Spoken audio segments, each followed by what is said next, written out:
vida no interior sempre teve seu próprio ritmo. Caetano conhecia cada pedra daquela região montanhosa onde nasceu e cresceu. Trabalhava como técnico agrícola numa empresa de consultoria rural, prestando serviços para os fazendeiros da Serra da Mantiqueira. Quando conseguiu uma vaga na faculdade de agronomia na cidade, sua rotina mudou completamente. Precisou alugar um quartinho simples no centro, longe da propriedade da família onde sempre morou. A mudança não foi fácil. Morar sozinho era novidade. Cozinhar para si mesmo, cuidar das próprias coisas, tudo era diferente. Mas o rapaz se adaptou aos poucos. Fazia suas aulas durante a semana, trabalhava meio período no escritório da empresa e nos finais de semana voltava para ajudar o pai nas tarefas da propriedade. Era um vai e vem constante, sempre de bicicleta, aproveitando as estradas de terra que cortavam a região. O trajeto entre a cidade e a propriedade não era curto. Levava pouco mais de 1 hora pedalando em ritmo normal, cruzando morros e vales, passando por fazendas vizinhas e trechos de mata preservada. Caetano sempre fazia esse caminho pela manhã, quando o sol ainda estava baixo e o ar fresco da serra deixava tudo mais fácil. Era seu momento de paz, observando a paisagem que conhecia desde criança, cumprimentando os trabalhadores rurais que encontrava pelo caminho. Naquela sexta-feira, porém, as coisas foram diferentes. As aulas se estenderam mais que o previsto. Teve uma reunião inesperada no trabalho. E quando percebeu, já eram quase 6 da tarde. Caetano olhou para o céu e calculou mentalmente. Se saísse naquele momento, chegaria na propriedade por volta das 8h30, já com a noite fechada. Pensou em deixar para sábado de manhã, mas lembrou que tinha prometido ajudar o pai logo cedo com o manejo do gado. Não tinha escolha. Precisava ir naquela noite mesmo. Pegou a bicicleta, ajeitou a mochila nas costas e partiu. A primeira parte do trajeto foi tranquila. Ainda havia luz natural e a estrada asfaltada facilitava o pedal. Mas quando entrou na estrada de terra, a situação mudou. A escuridão na serra é diferente da escuridão da cidade. Não tem poste de luz, não tem claridade das casas, não tem nada. É um breu completo, denso, que parece engolir qualquer som. Caetano ligou a lanterna do celular e prendeu no guidão da bicicleta com um elástico que sempre carregava. A luz fraca iluminava apenas alguns metros à frente, o suficiente para ver as pedras maiores e os buracos mais fundos. Precisava ir devagar, muito devagar, atento a cada irregularidade do terreno. O que normalmente levaria 1 hora agora ia levar o dobro do tempo, talvez até mais. A estrada subia e descia constantemente, acompanhando o relevo acidentado da serra. Em alguns trechos, a vegetação se fechava dos 2 lados, formando uma espécie de túnel verde. Durante o dia, aquilo era bonito. À noite, com apenas a lanterna do celular, parecia ameaçador. Caetano tentava não pensar nisso, concentrado apenas em pedalar e manter o equilíbrio. Estava num trecho particularmente difícil, cheio de pedras soltas, quando aconteceu. Uma criatura surgiu de repente na frente da bicicleta. Caetano não teve tempo de processar o que estava vendo. Era grande, muito grande, do tamanho de um cachorro, mas definitivamente não era um cachorro comum. A luz da lanterna pegou seus olhos por um instante, um brilho esverdeado que congelou o rapaz de susto. O instinto de desviar foi automático.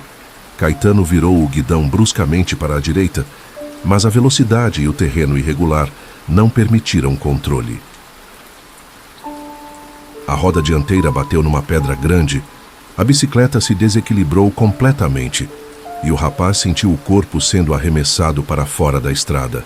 Caiu rolando pela vegetação da beira, a mochila amortecendo parte do impacto, mas os galhos e pedras arranhando seus braços e pernas. Ficou caído no meio do mato por alguns segundos, tentando entender o que tinha acontecido.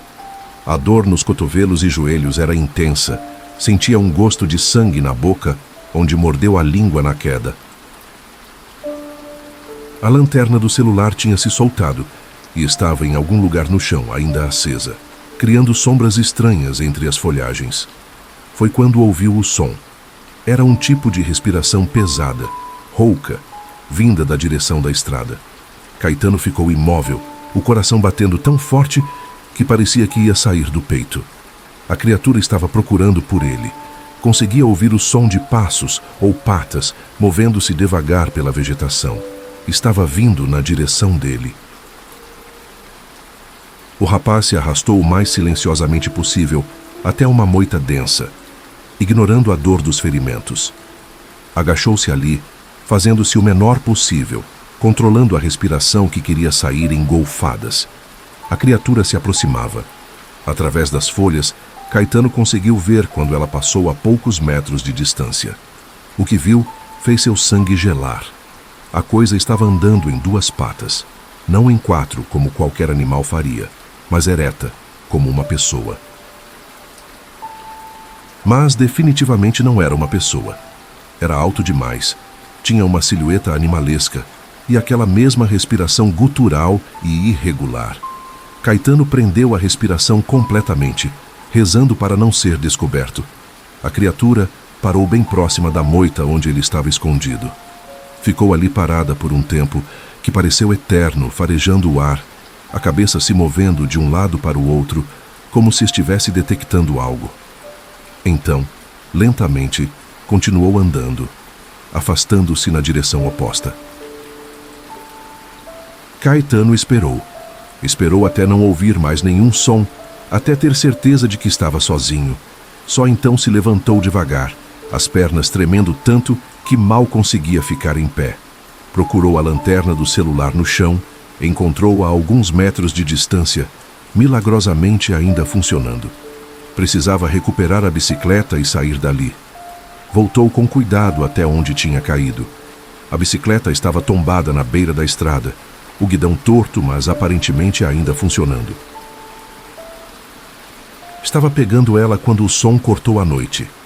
Um rugido, alto, ecoando pela mata, vindo da direção onde a criatura tinha ido. E então ouviu os passos voltando, só que agora em velocidade. A coisa estava correndo em direção a ele. Não pensou. Pegou a bicicleta, puxou para a estrada com uma força que não sabia que tinha, montou e começou a pedalar. Pedalou com tudo, sem se importar com os buracos ou pedras, sem se importar com a dor, sem se importar com nada além de sair dali. A criatura estava atrás dele. Conseguia ouvir, conseguia sentir. Estava vindo rápido. Caetano conhecia aquela estrada de cor. Sabia que mais à frente tinha uma descida longa e íngreme. Durante o dia, descia ali com facilidade, controlando a velocidade com os freios. À noite, com aquela escuridão e apenas a luz fraca do celular, seria perigoso demais. Poderia bater em qualquer coisa, capotar, se machucar gravemente. Mas não tinha escolha. Se diminuísse a velocidade, aquela coisa ia pegá-lo. A descida começou. Caetano deixou a bicicleta ganhar velocidade, muito mais velocidade do que era seguro. O vento batia no seu rosto, a estrada passava num borrão embaixo das rodas. Seu coração disparado não sabia se era de medo ou esforço. Cada pedra que as rodas encontravam fazia a bicicleta pular, ameaçando jogá-lo no chão novamente. Mas ele manteve o controle, se manteve firme, desceu aquela ladeira como nunca tinha descido antes. Lá embaixo, a estrada nivelava e seguia reta por um trecho. Caetano continuou pedalando forte, mas arriscou olhar para trás. Não via nada na escuridão. Não ouvia mais os sons de perseguição. A criatura tinha ficado para trás. Ele tinha conseguido. Continuou pedalando, agora num ritmo mais controlado, mas ainda rápido. Não queria arriscar. Só quando avistou as primeiras luzes da propriedade do pai, lá longe na estrada, é que permitiu diminuir o ritmo.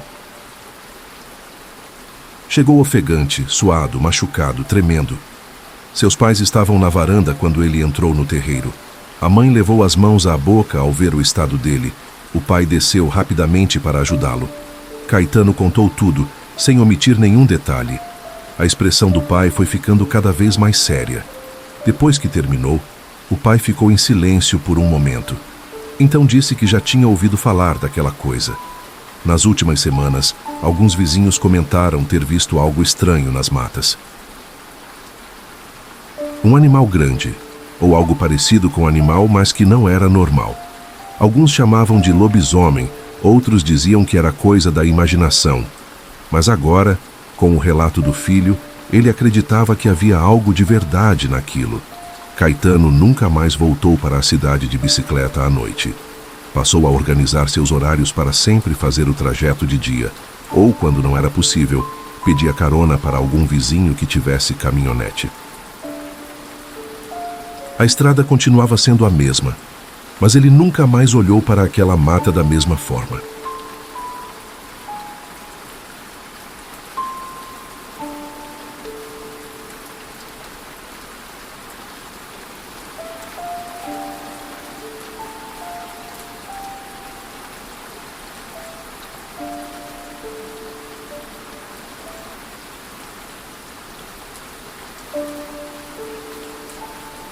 Edmilson trabalhava há muitos anos como soldador numa oficina mecânica da região. Era conhecido por ser um sujeito reservado, de poucas palavras, mas muito caprichoso no que fazia. Quando não estava na oficina, vivia basicamente entre sua casa e a propriedade da namorada, numa rotina simples que lhe agradava. Não tinha carro próprio, então fazia todos os trajetos a pé ou de bicicleta, dependendo da distância. Naquela época, namorava Josilene, uma moça que conhecia desde a adolescência e com quem planejava casar assim que juntasse dinheiro suficiente. Ela morava com os pais numa chácara pequena, a uns 40 minutos de caminhada da casa dele. Edmilson ia visitá-la quase todas as noites após o trabalho. Ficava até por volta das 10 horas e então voltava andando pelo mesmo caminho. O percurso incluía passar por um vilarejo pequeno chamado Palmares, que ficava mais ou menos na metade do trajeto. Ali tinha um bar que funcionava até tarde, o ponto de encontro dos moradores locais. Edmilson sempre dava uma passada rápida, tomava uma cerveja, conversava um pouco com quem estivesse por lá e seguia para casa. Era parte da rotina dele, algo que fazia há tanto tempo que nem pensava mais sobre. Numa dessas noites, quando entrou no bar como sempre fazia, notou um senhor que nunca tinha visto antes. Estava sentado num canto, sozinho, com uma garrafa de cachaça pela metade na mesa à frente. Não seria nada demais, o bar recebia gente de fora vez ou outra, mas tinha algo na aparência daquele homem que chamava a atenção. Não era a roupa simples ou o jeito quieto, era algo mais difícil de explicar. Uma sensação estranha que Edmilson não conseguia identificar. O senhor tinha cabelos compridos e desgrenhados, barba cheia sem cuidado e uns olhos claros que brilhavam de um jeito meio estranho sob a luz fraca do bar. Suas mãos eram grandes e ásperas, com unhas compridas e escuras de sujeira. Ficou olhando para Edmilson desde que ele entrou, um olhar fixo que deixava qualquer um desconfortável. Edmilson pediu sua cerveja no balcão e estava bebendo quando o senhor se levantou e veio até ele. De perto, a impressão era ainda mais estranha. O homem cheirava mal, um cheiro forte de suor e terra molhada misturados. Sua voz era rouca quando perguntou de onde Edmilson vinha, onde morava, se passava por ali sempre naquele horário.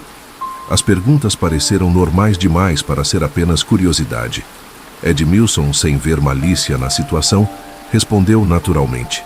Disse que vinha da casa da namorada, que morava na outra parte do vilarejo, que sim, passava por ali quase toda noite mais ou menos no mesmo horário.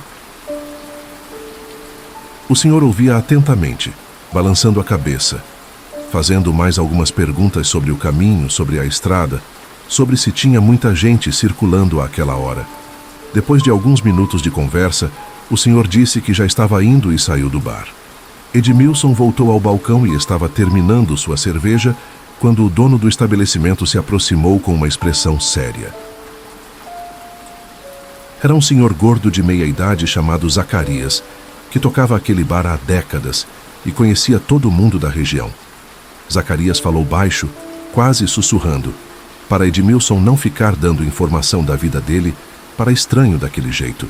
Disse que aquele homem tinha aparecido no vilarejo Fazia umas 2 semanas, ficava perambulando, dormindo em galpões abandonados, mas ninguém sabia direito quem era ou de onde vinha. E tinha algo de errado com ele, algo que deixava as pessoas inquietas. Edmilson riu sem graça. Achou que o dono do bar estava exagerando. Agradeceu o conselho e saiu. O caminho de volta para casa era uma estrada de terra que cortava uma região bem isolada, com poucas casas espalhadas e muita vegetação dos 2 lados. Durante o trajeto, Edmilson pensou na conversa com o estranho e no aviso de Zacarias, mas logo descartou qualquer preocupação. Eram apenas conversas de interior, onde qualquer novidade vira motivo de desconfiança. As noites seguintes foram normais.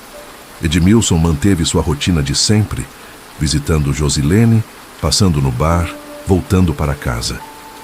O senhor estranho não apareceu mais por lá, e ele acabou esquecendo completamente do episódio. Até que numa quinta-feira, quase 2 semanas depois, o homem estava no bar novamente. Dessa vez, veio falar com Edmilson assim que ele entrou. Perguntou se ele ainda estava fazendo o mesmo caminho, no mesmo horário, sozinho pela estrada deserta.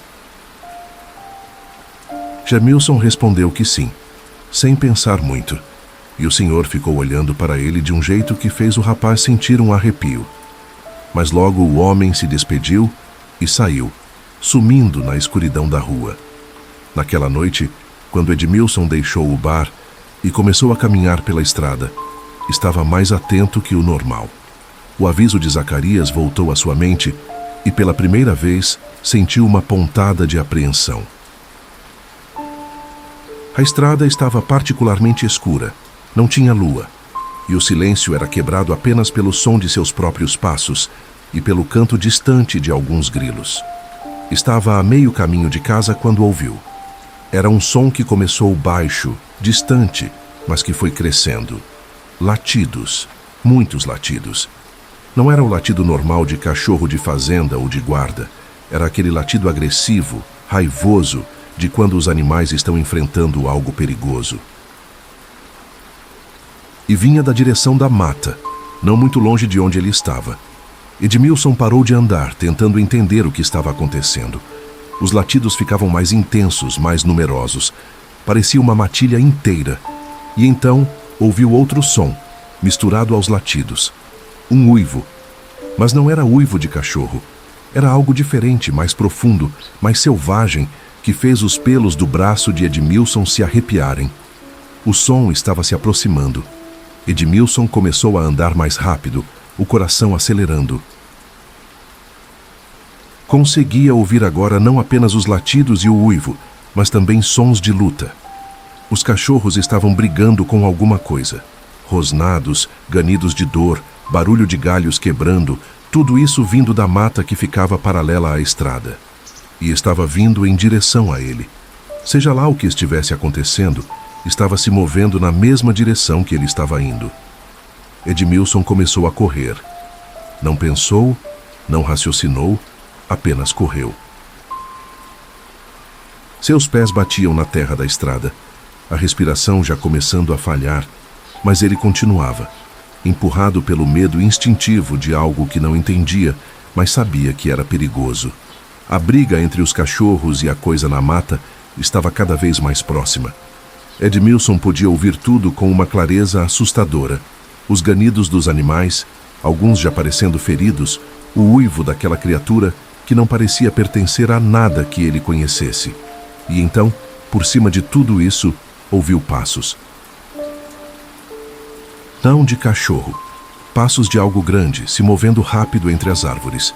Edmilson corria sem olhar para trás, sem tentar entender. Apenas corria.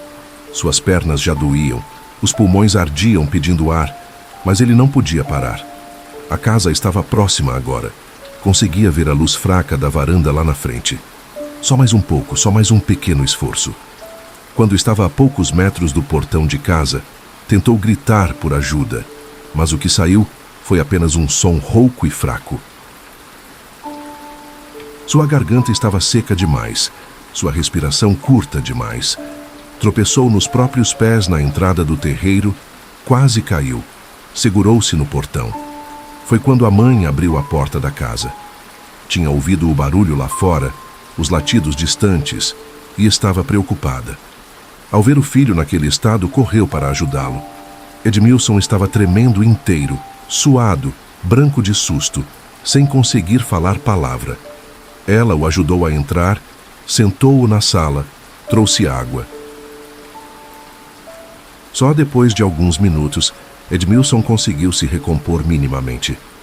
Contou tudo para a mãe, desde a conversa com o estranho no bar, até a perseguição na estrada, os cachorros brigando, aquele uivo impossível. A mãe ouvia com expressão grave, e quando ele terminou, disse algo que deixou Edmilson ainda mais perturbado. Ela falou que outros moradores já tinham comentado sobre coisas estranhas acontecendo nas redondezas. Animais sumindo, cachorros aparecendo feridos ou mortos, sons estranhos na mata durante a noite. E tinha gente falando sobre lobisomem, sobre uma criatura que andava pela região transformando-se nas noites escuras. A mãe de Edmilson nunca tinha dado crédito a essas histórias, mas agora, vendo o estado do filho, começava a acreditar que tinha algo de real naquilo. O pai de Edmilson, que tinha ouvido parte da conversa do quarto, veio para a sala. Disse que no dia seguinte, eles iam até o vilarejo conversar com outras pessoas, tentar entender melhor o que estava acontecendo, e que Edmilson não devia mais voltar sozinho pela estrada à noite, pelo menos não até a situação se esclarecer. Na manhã seguinte, correram notícias pelo vilarejo. Tinham encontrado 3 cachorros mortos na mata perto da estrada, dilacerados de uma forma que nenhum animal comum faria. Outros 2 estavam feridos, escondidos embaixo de uma casa abandonada. E tinham marcas no chão, pegadas grandes demais para serem de cachorro, impressas na terra úmida. O senhor estranho nunca mais foi visto no bar ou no vilarejo. Sumiu como tinha aparecido, sem deixar rastro. Edmilson passou a evitar aquela estrada à noite. Quando precisava voltar tarde da casa da namorada, pedia para o pai dela levá-lo de carro, ou então dormia por lá e voltava de manhã cedo. Alguns meses depois, casou-se com Josilene e foram morar numa casa mais próxima do centro, longe daquela região isolada. Mas a lembrança daquela noite nunca o abandonou completamente. E ele sabia que tinha escapado por muito pouco de algo que nunca conseguiria explicar.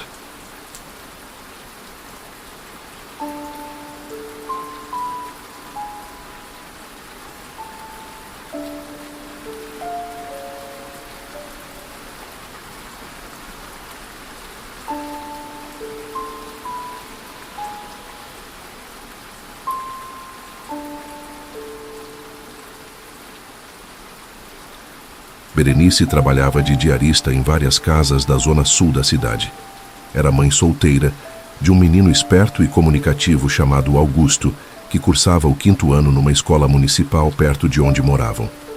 Os 2 viviam numa casa pequena, na favela do Morro Alto, uma comunidade que se espalhava pela encosta do morro, com suas vielas estreitas e construções amontoadas. A vida não era fácil, mas Berenice fazia o possível para dar uma criação decente ao filho. Augusto era um garoto responsável para a idade que tinha, ajudava nas tarefas de casa, não dava trabalho na escola, e a mãe confiava nele para fazer pequenas coisas sozinho, como ir à venda da esquina ou levar recado para os vizinhos. Naquela época, era ano de eleição municipal e a comunidade estava movimentada com a campanha. Vários candidatos vinham fazer discurso, prometer melhorias, distribuir brindes. Numa noite de outubro, um candidato a vereador organizou um comício num bar chamado Toca do Índio, que ficava na parte baixa da favela. Estava distribuindo lanche para quem aparecesse, e muita gente foi, mais pela comida grátis do que pelo interesse político. Berenice foi com Augusto. O menino estava empolgado com a movimentação, com a música alta que tocava, com a quantidade de gente reunida. Comeram os lanches que estavam distribuindo, cachorro quente e refrigerante. Ficaram ouvindo o candidato falar por um tempo, mas estava ficando tarde Já passava das 9 da noite e Berenice queria voltar logo para casa. Foi quando lembrou que o marido dela, um caminhoneiro que estava chegando de viagem, tinha ligado mais cedo dizendo que ia direto para casa sem passar no bar. Ele devia estar com fome, esperando. Berenice olhou para o filho e pediu para ele pegar um dos lanches que ainda estavam sendo distribuídos e levar para o pai em casa. Augusto concordou sem problema. Era um percurso que ele conhecia bem. Subia pela viela principal e depois entrava numa travessa que levava direto à casa deles. De dia ou de noite ele já tinha feito aquele caminho dezenas de vezes.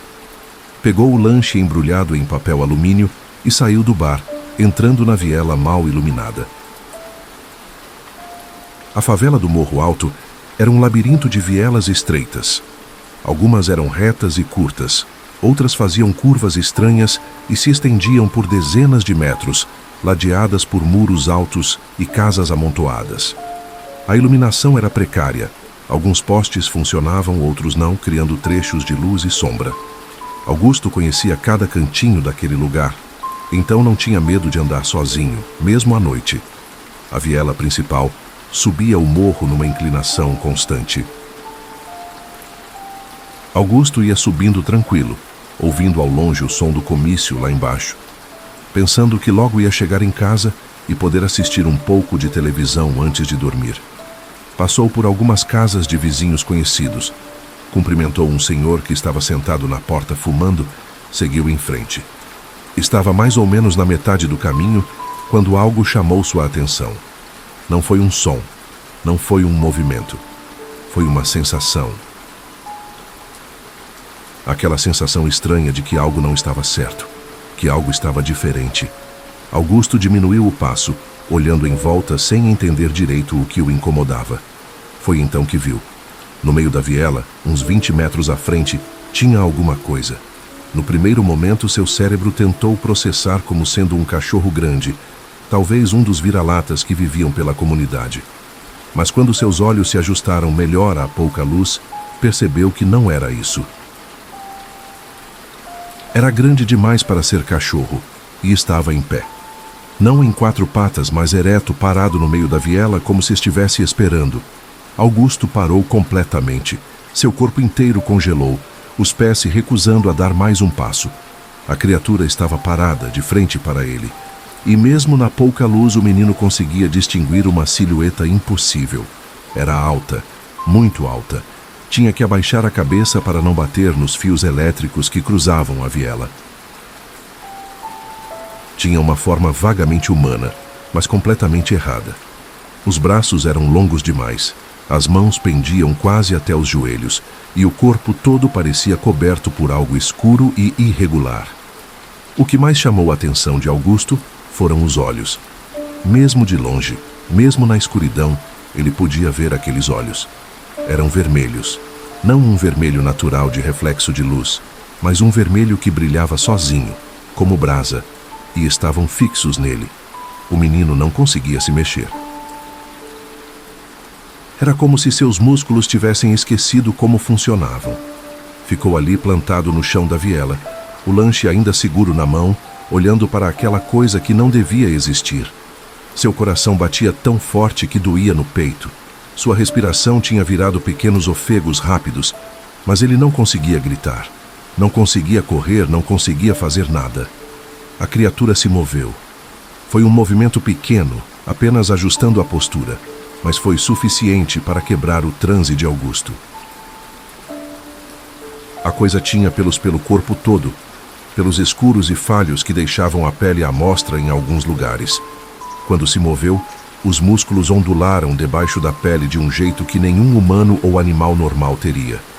E então, ela olhou diretamente para Augusto de novo. Aqueles olhos vermelhos se fixaram no menino com uma intensidade que ele sentiu fisicamente, como um peso no peito. A boca da criatura se abriu um pouco, mostrando dentes. Muitos dentes. Grandes e desiguais, alguns curvos, brilhando úmidos na pouca luz. Foi quando ela fez o som. Não foi um rosnado, não foi um grunhido.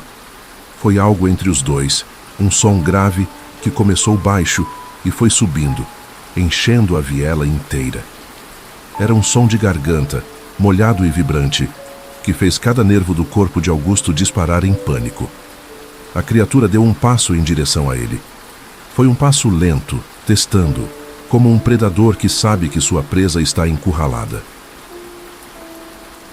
Augusto viu os músculos das pernas daquela coisa se contraírem. Viu as garras nos pés rasparem no chão de concreto. Viu a cabeça abaixar ligeiramente, como se estivesse pronta para avançar. Alguma coisa dentro do menino finalmente reagiu. Não foi pensamento consciente, foi puro instinto de sobrevivência. Suas pernas lembraram como se movia, e num segundo ele tinha se virado e estava correndo. Não de volta para o bar, estava longe demais. Correu para o lado, para uma passagem entre duas casas que ele conhecia. Um atalho que dava numa outra viela paralela. Ouviu atrás de si um som que fez seu sangue gelar. A criatura tinha se movido. Não estava mais parada. Estava vindo. Augusto não olhou para trás, apenas correu, seus tênis batendo no chão irregular, seu corpo pequeno se espremendo pela passagem estreita entre os muros. A passagem desembocava numa pequena área aberta nos fundos de algumas casas. Tinha uma cerca de madeira velha separando os terrenos, e do outro lado ficava outra viela. Augusto não pensou. Pulou a cerca, sentiu a madeira podre ceder um pouco sob seu peso, mas conseguiu passar. Caiu do outro lado num quintal estreito. Levantou-se sem nem sentir se tinha se machucado. Correu até o portão lateral que dava para a viela. Só quando estava na outra viela, ofegante, tremendo, é que parou e olhou para trás. Não viu nada.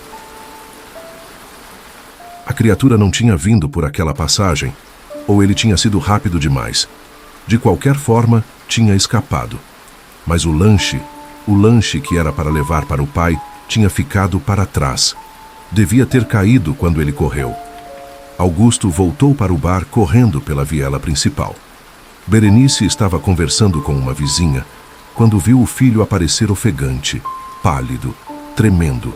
Perguntou o que tinha acontecido, onde estava o lanche, por que ele estava naquele estado. O menino contou. Contou sem respirar direito, as palavras saindo atropeladas, os olhos arregalados.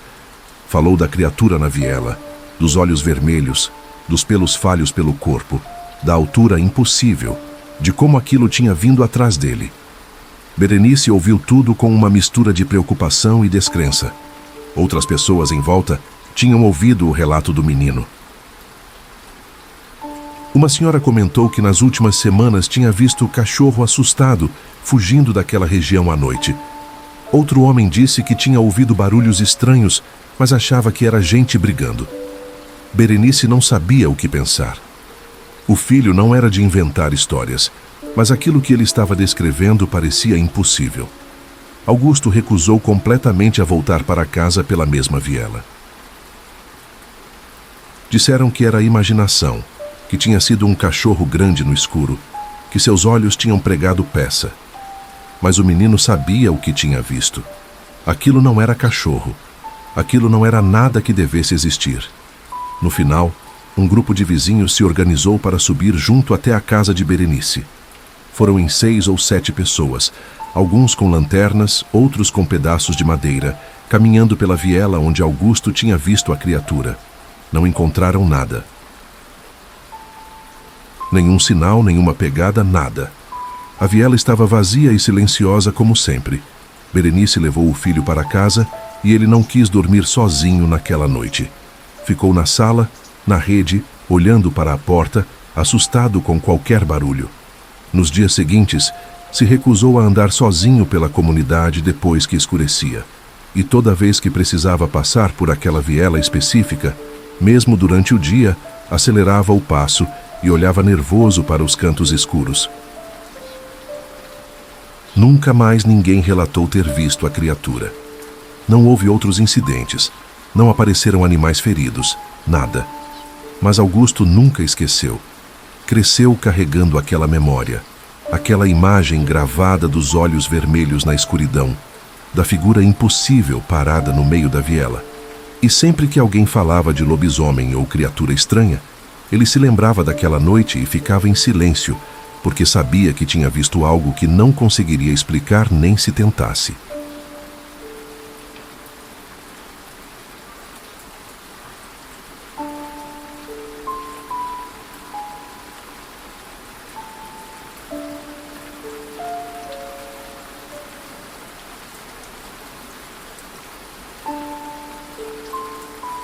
Meu nome é Marcelo e vivo aqui na capital do Espírito Santo.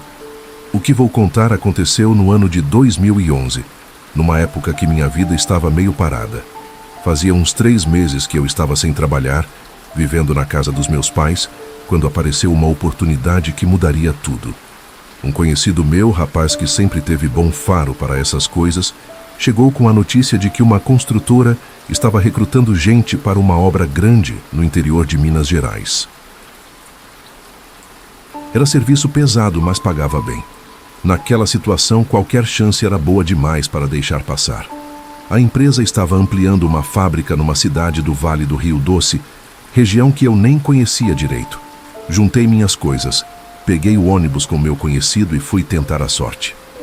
A viagem foi longa, estrada cheia de curva, paisagem de serra e mata. Quando chegamos, a cidade era daquele tipo que você percebe logo que o ritmo é mais devagar, gente simples, comércio pequeno.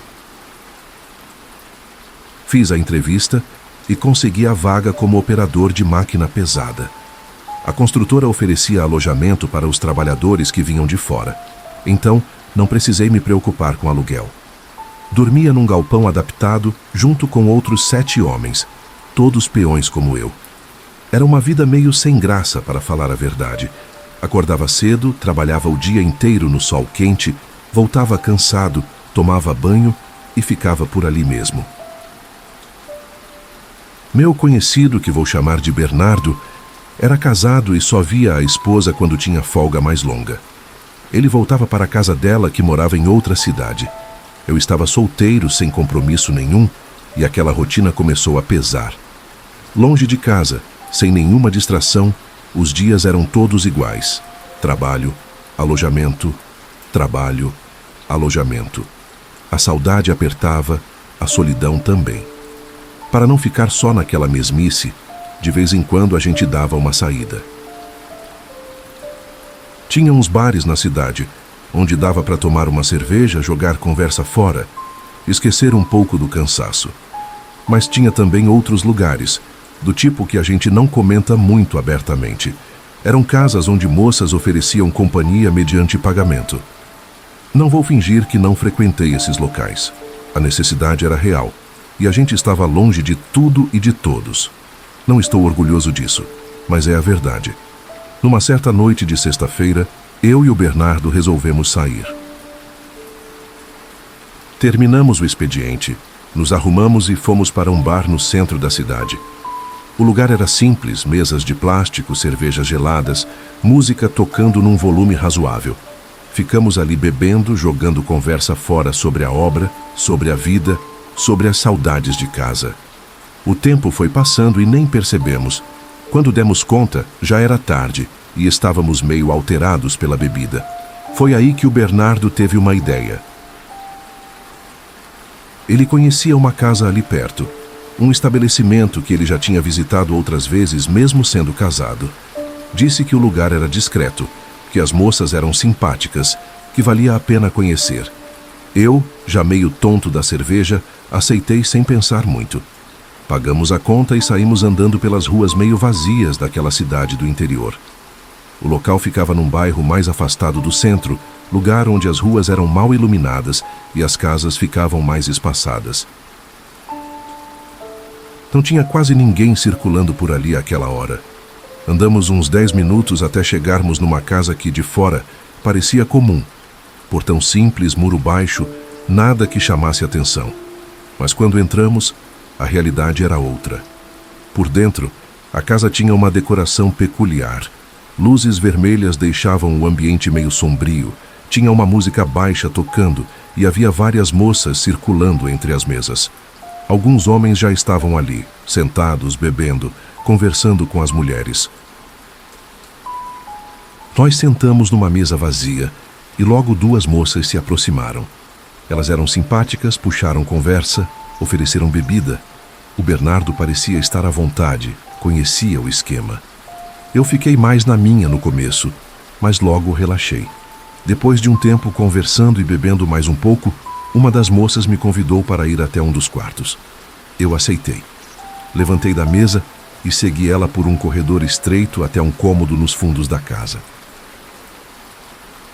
O quarto era pequeno, tinha uma cama, um criado mudo com uma luminária fraca, nada mais. Fechamos a porta e começamos o que tínhamos ido fazer ali. Não fazia muito tempo que estávamos no quarto quando comecei a ouvir coisas estranhas.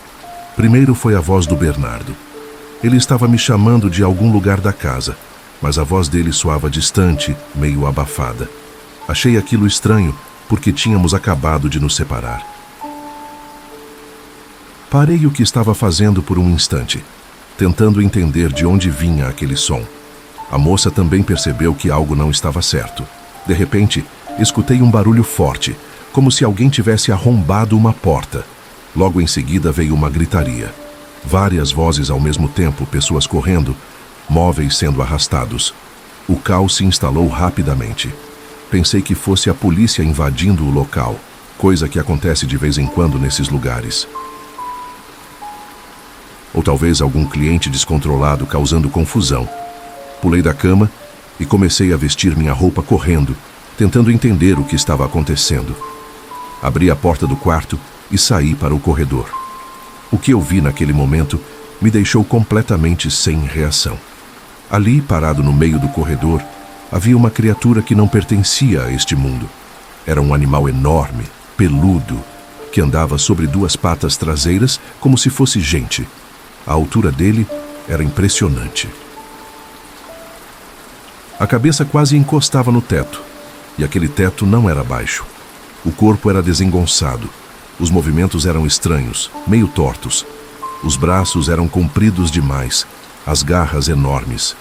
E o cheiro, aquele cheiro de bicho molhado misturado com algo podre que tomou conta do ar. Fiquei ali parado, olhando para aquilo sem conseguir processar o que meus olhos estavam vendo. Meu corpo não obedecia a meu cérebro. Queria correr, mas as pernas não se moviam. A criatura estava farejando o ar, movendo a cabeça de um lado para o outro, como se estivesse procurando algo específico. Ela avançou mais pelo corredor, entrando nos quartos, derrubando coisas pelo caminho. Foi quando a moça que estava comigo saiu correndo do quarto. Passou por mim aos gritos e disparou em direção à saída. Aquilo me tirou do transe. Voltei a ter controle do meu corpo e saí correndo também. Corri pelo corredor. Atravessei a sala principal onde tudo estava virado, cadeiras tombadas, garrafas quebradas no chão. Cheguei até a porta da frente e saí para a rua. Lá fora era uma cena de completo desespero. Havia gente por toda parte, correndo em todas as direções. Algumas pessoas tinham saído tão apressadas que estavam sem roupa, ou só com pedaços de roupa. Mulheres gritando, homens gritando, todo mundo tentando se afastar daquele lugar o mais rápido possível. Foi quando vi o Bernardo. Ele estava só de calça, sem camisa, sem sapato, os olhos arregalados de puro terror. Corri até ele e gritei que a gente precisava sair dali imediatamente. Ele não precisou que eu repetisse. Começamos a correr pela rua escura, tropeçando, caindo, levantando e continuando. Não olhamos para trás. Só queríamos distância daquele lugar. Corremos sem parar até estarmos perto do alojamento.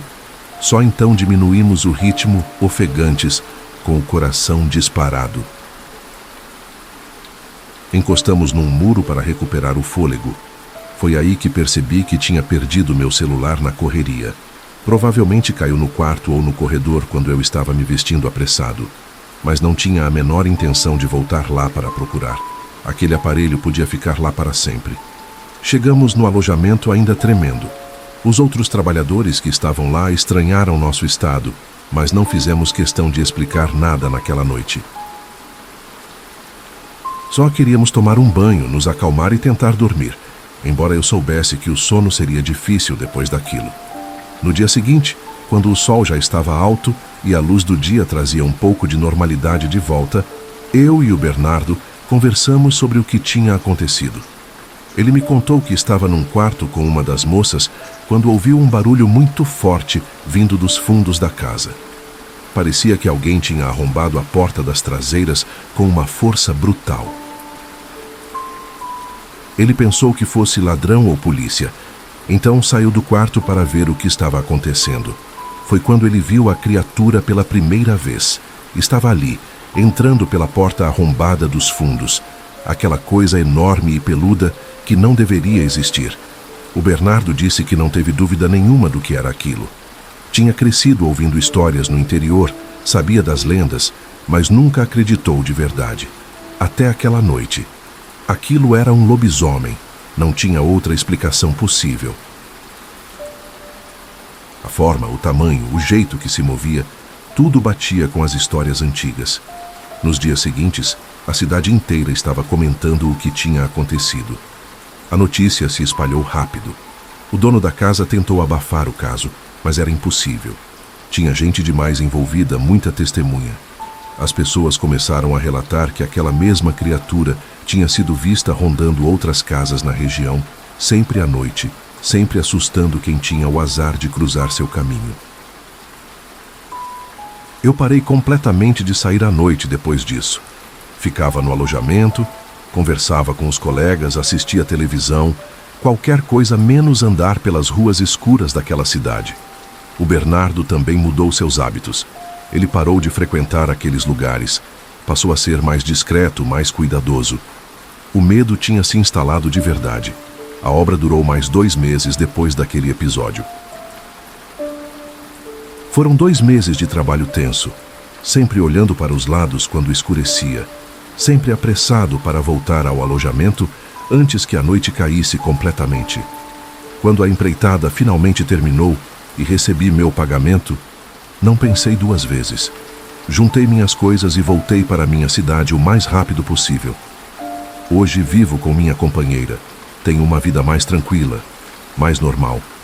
Nunca mais voltei naquela região de Minas Gerais e não pretendo voltar. Também criei um certo receio daquele tipo de estabelecimento noturno. Não é só pela questão moral, é pelo trauma mesmo. Toda vez que penso naquilo, sinto um frio na espinha.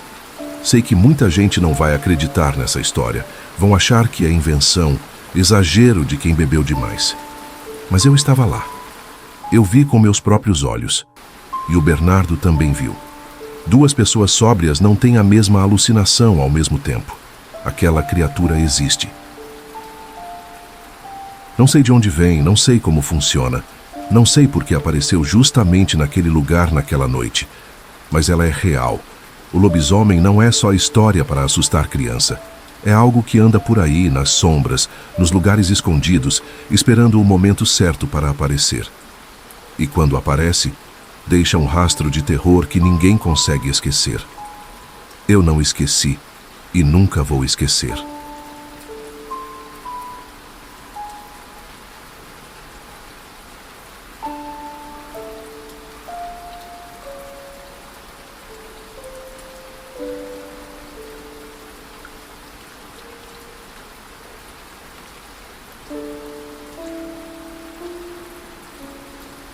Minha história começa numa região afastada do centro de Natal, no Rio Grande do Norte, onde as casas ficam mais espaçadas umas das outras e a noite chega trazendo um silêncio pesado que parece engolir qualquer barulho.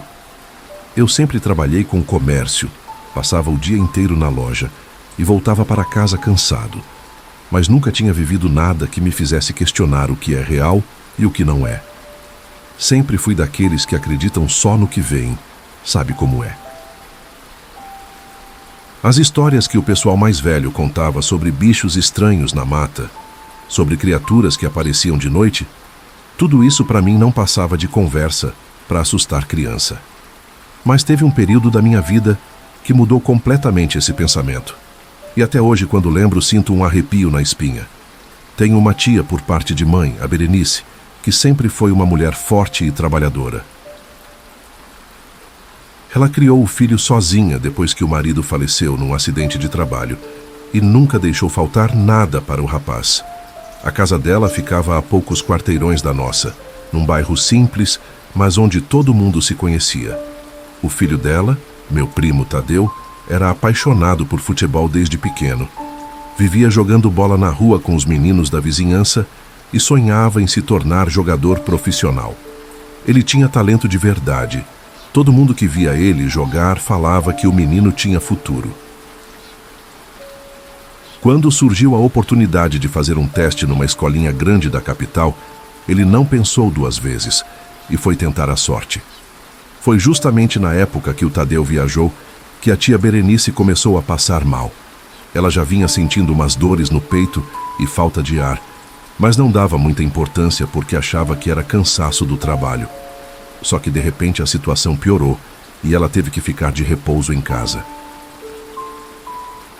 Minha mãe foi a primeira a perceber que a situação estava feia e começou a ir na casa dela todos os dias para ajudar com as coisas, fazer comida, dar os remédios no horário certo. Como o Tadeu estava fora e não tinha previsão de voltar tão cedo, a família inteira se organizou para que a tia Berenice não ficasse sozinha em nenhum momento, principalmente de noite. Foi quando minha mãe me pediu para dormir lá algumas noites. Eu não tinha problema nenhum com isso. Afinal, era minha tia e estava precisando de ajuda. A gente fez um esquema onde cada dia um parente diferente dormia na casa dela. Teve dia que foi minha mãe, teve dia que fui eu, teve dia que foi um primo mais velho, e assim foi indo. Isso durou quase um mês inteiro e durante esse tempo a tia Berenice foi melhorando aos poucos, os remédios estavam fazendo efeito e ela já conseguia andar pela casa sem tanto cansaço. Mas mesmo melhorando, ninguém achava seguro deixar ela sozinha de noite. Então a gente continuou com o revezamento. A primeira vez que dormi lá foi tranquila, fiz uma sopa para ela jantar, ajudei a arrumar a cozinha, ficamos conversando um pouco na sala e depois cada um foi para seu quarto. A casa tinha 2 quartos, uma sala pequena, cozinha e banheiro. Nada muito grande, mas era arrumadinho e confortável. Eu dormi no quarto que era do Tadeu e a tia Berenice no dela. Durante a noite não aconteceu nada demais. Acordei algumas vezes por causa de barulho de carro passando na rua, mas nada que chamasse atenção. No outro dia, meu tio apareceu cedinho para ficar com ela, e eu voltei para minha casa. Passaram alguns dias, e quando chegou minha vez de novo de ficar com a tia Berenice, eu já estava até acostumado com a rotina. Cheguei lá no final da tarde, fui na farmácia buscar uns remédios que ela precisava. Passei no mercado para comprar umas coisas para fazer o jantar. Fiz um frango com arroz e macarrão, coisa simples, mas que ela gostava. A gente jantou conversando sobre a família, sobre como o Tadeu estava se saindo nos testes, sobre o trabalho. Ela parecia bem animada naquela noite, falando que logo logo estaria boa para voltar às suas atividades normais. Quando deu mais ou menos 10 horas da noite, ela disse que estava cansada e foi deitar. Eu também estava exausto daquele dia corrido na loja, então apaguei as luzes da sala e da cozinha, tranquei a porta da frente e fui para o quarto.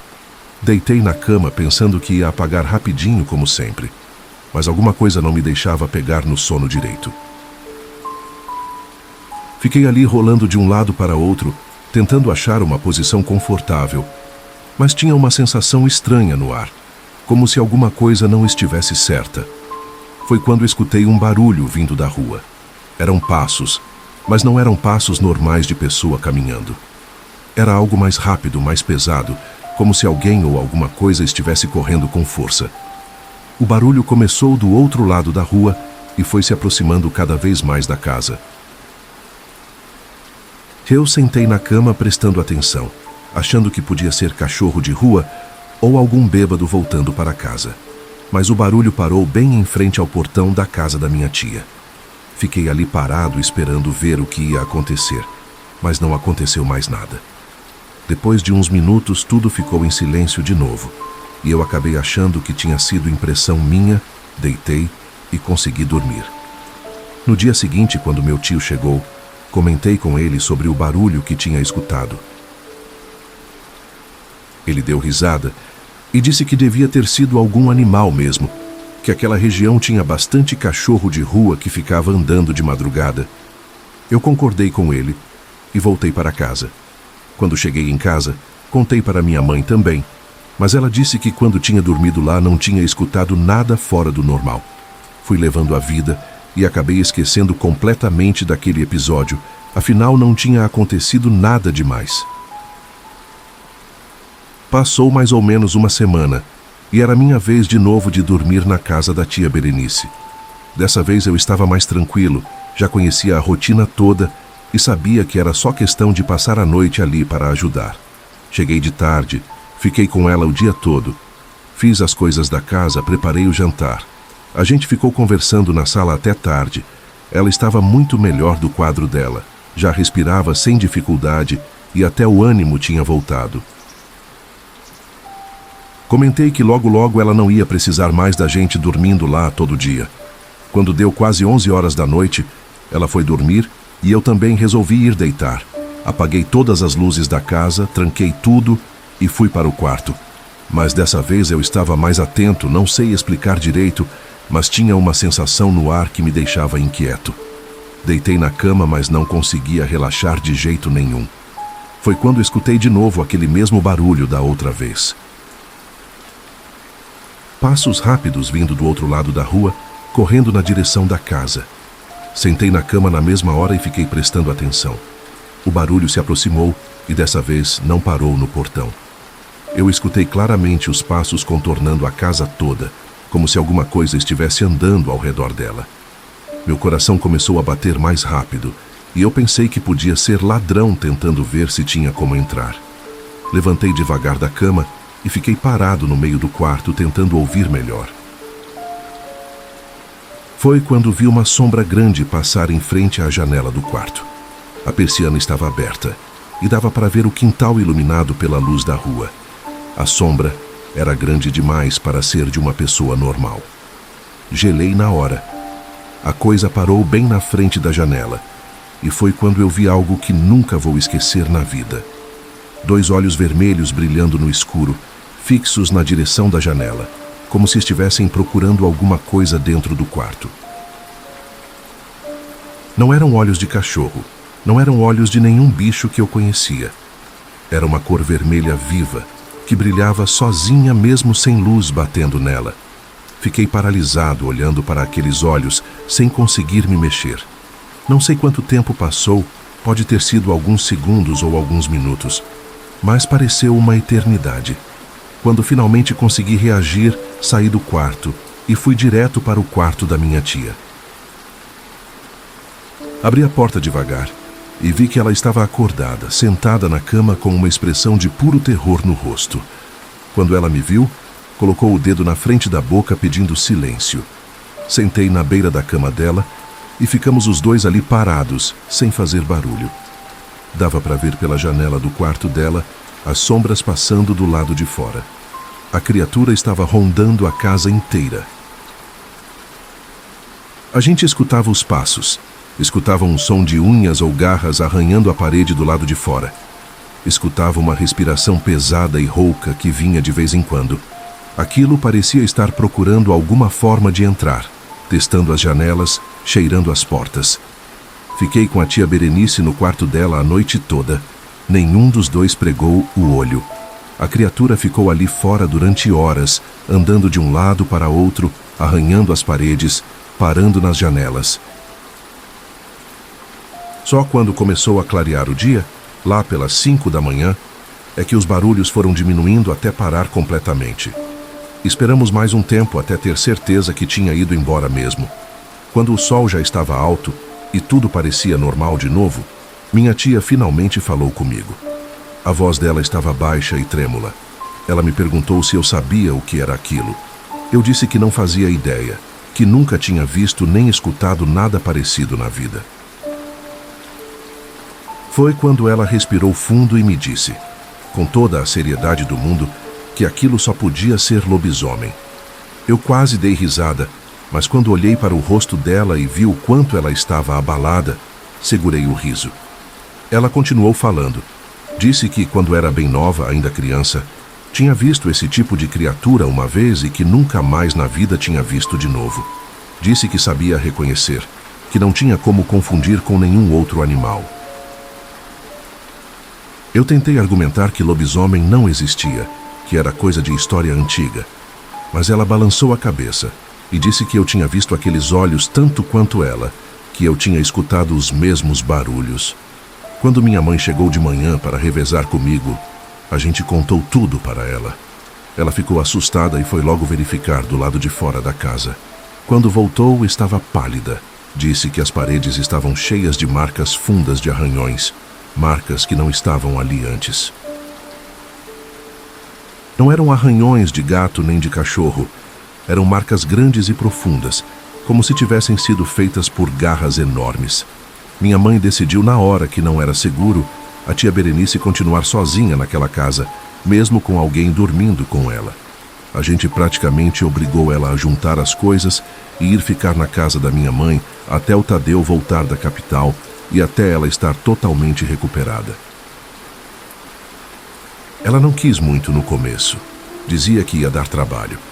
Mas a gente não aceitou não como resposta e levou ela para casa. O Tadeu voltou alguns dias depois.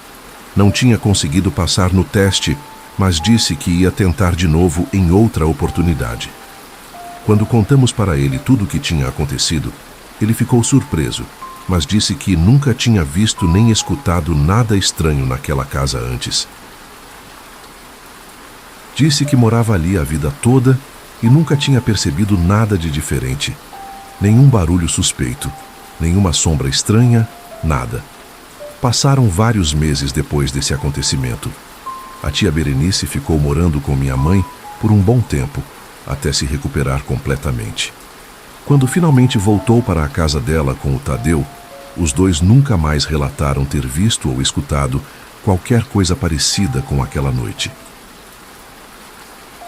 Até hoje eles dizem que tudo segue normal por lá, que nunca mais tiveram problema nenhum.